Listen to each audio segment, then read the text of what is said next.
যে ওটামে কেন শুয়ে আছো রে? কি যে একবার ঢাকা ঢুকা নাই আর শুয়ে আছো? যে কি হয়েছে রে? দুনিয়ার ওষুধ মশুদ দেওয়া যাইতেছে, শরীর খারাপ করছে? কি হয়েছে রে? এত ওষুধ করতে দেখা যাইতেছে। মা, কি হয়েছে? আম্মু এত ওষুধ কেন? হ্যাঁ, কি হয়েছে? কিছু বললাম না। তাহলে পাশে সবকিছু খাওয়া রেখে বাচ্চা কাচ্চা নাড়বা না রে এগুলা রে। আজকে সকাল থেকেই একটু একটু করে খারাপ লাগতেছিল। বড় মেয়েটাকে স্কুল থেকে আনার পর দেখি আমার আর শরীর চলে না, আর এদিকে আমার সব ঘরের কাজ পড়ে আসছিল। আমি একটা কাজও করতে পারিনি সকাল থেকে। রান্নাঘরে অনেক থালা বাসন ছিল, আমার ঘরের সব কাজই পড়েছিল, আমি কিছু কাজ করতে পারিনি। আমার এত বেশি খারাপ লাগতেছিল যে আমি আর দাঁড়িয়ে থাকতে পারতেছিলাম না। পরে আমি বিছানায় যাই শুয়েছি। বিছানায় শোয়ার পরে কখন যে আমি ঘুমিয়ে পড়ছি আমি নিজেও জানি না। সংসারের সব কাজ আমাকে একা হাতে সামলাতে হয়। বাচ্চাকে স্কুল নিয়ে যাওয়া শুরু করে, ওকে নিয়ে আসা, আবার ওকে আরবি পড়াতে দিয়ে আসি, আবার নিয়ে আসি, আবার সারাদিনের সংসারের কত কাজ থাকে। মাঝে মাঝে আমার হাজব্যান্ডও আমাকে হেল্প করে, কিন্তু সে তেমন সময় পায় না। তারপরও সে ছুটির দিনগুলোতে আমাকে অনেক কাজে হেল্প করে। সে অফিস থেকে আইসা দেখে ঘরে সব কিছু এলোমেলো হয়ে পড়ে আছে, আমিও নাকি ঘুমিয়ে পড়েছি। সে ঘরের সমস্ত কাম একা হাতে করছে। কাজ শেষ করার পর আমাকে ডাক দিয়েছে, ডাক দিয়ে আবার আমাকে খাওয়াইছে। আমি সকালবেলায় ওষুধ খাইছিলাম। আমাকে যখন একটু একটু খারাপ লাগতেছিল, আমার ঘরে অনেকগুলো ওষুধ আনা ছিল, ওগুলো ওষুধ আমি খাইছি কিছু। শ্বশুর শাশুড়ি বাবা মার কাছ থেকে অনেক দূরে থাকি, তাই যখন অসুস্থ হই তখন আর দেখার মতো কোনো লোক থাকে না। মাঝে মাঝে এমন হয় যে রাঁধতেও পারি না, আবার বাচ্চা কাচ্চাকে খাওয়াইতেও পারি না, তখন অনেক খারাপ লাগে।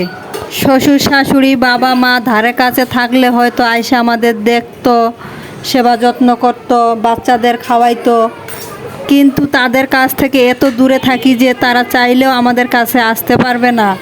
কিন্তু আমার হাজব্যান্ড এতটাই ভালো, আমি যদি কখনো অসুস্থ হই সে তাহলে আমার অনেক সেবা যত্ন করে।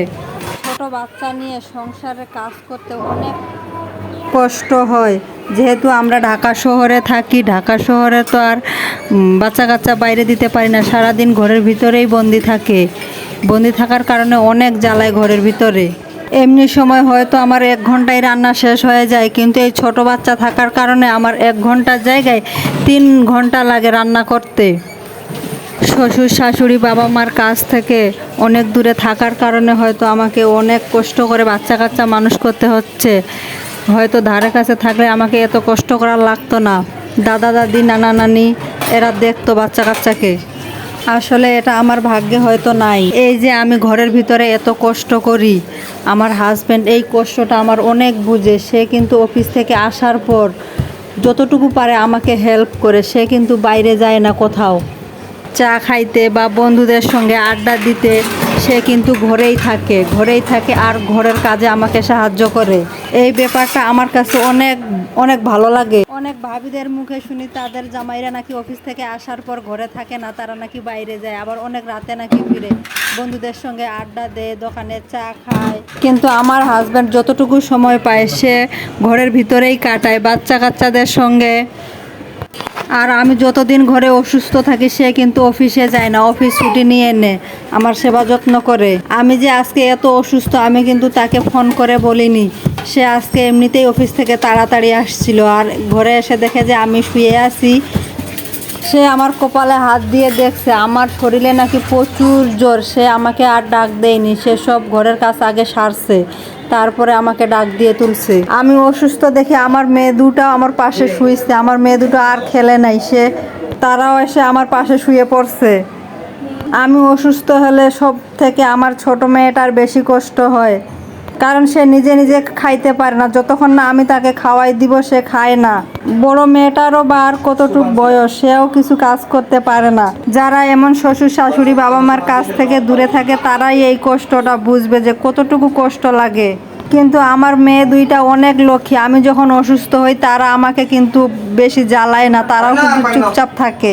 আমার মেয়েটা হয়তো আর একটু বড় হলে হয়তো আমার আর এই কষ্ট থাকবে না। আমি যখন অসুস্থ হব আমার মেয়েই সব কাজ করতে পারবে এবং আমার সেবা যত্নও করতে পারবে, তখন আমার আর এতটা কষ্ট হবে না এবং এতটা কষ্ট লাগবে না আমাকে। আমি অসুস্থ দেখি আজকে আমাকে আর কিছু কাজ করার লাগেনি, সব কাজ আমার হাজবেন্ড করেছে, রান্না বান্না করা, কাপড় চোপড় ধোয়া, সব কাজই সে করছে। তার হয়তো অনেক কষ্ট হয়েছে কারণ সে অফিস করে আসার পর ঘরের সব কাজ করা লাগছে।